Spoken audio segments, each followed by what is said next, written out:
Hi, this is Henry Edwards, and I'm here reporting about my 21-day I Quit Complaining challenge.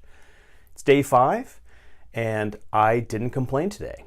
So to recap, yesterday I did complain, and so I had to move my bracelet from my right to my left wrist because each time you complain, you need to move it from one wrist to the other. And the idea of the challenge is to go 21 days straight with your bracelet on one wrist, meaning that you haven't complained for 21 days. It's quite the challenge.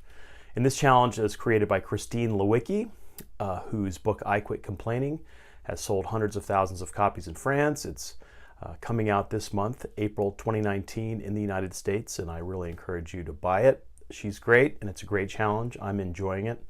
So here's where I am with my challenge. I had, as I said, a great day. I'm a teacher.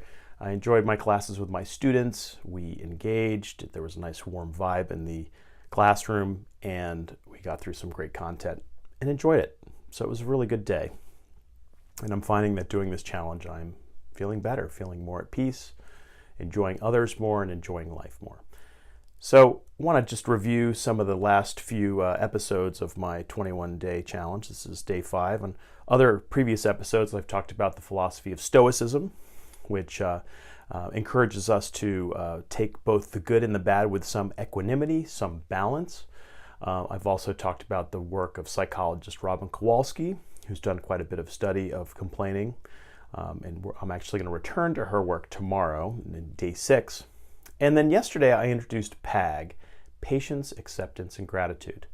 And I've decided to rechristen it GAP. And here's why.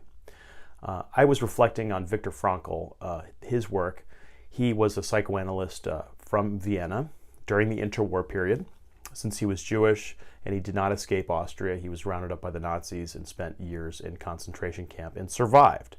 And his story is really miraculous. And after the war, he wrote a book called Man's Search for Meaning.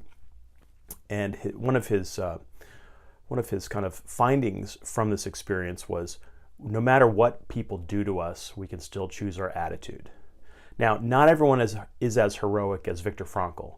Not everyone can choose their attitude in such an awful, terrible, dehumanizing environment, but he is really an outlier that we can at least use as inspiration, and most of us will not have to go through the hell that he went through. But as I mentioned, I've rechristened my acronym from PAG to GAP, and here's why. Here, I'm going to read a Viktor Frankl quote. Between stimulus and response, there is a space. In that space is our power to choose our response.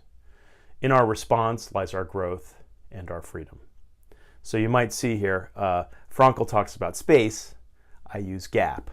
So when something has upset you, the stimulus, try to maximize, try to leverage that gap, that space. So think of all the gratitude you have in life, that life itself is a gift, that any freedom you have is a gift, the fact that you have food, the fact that you're even alive, and that you have a chance to change your life. That's gratitude. And then acceptance is that we can't control other humans, we can't control most circumstances, and accepting that true fact will make our life better. Very stoic.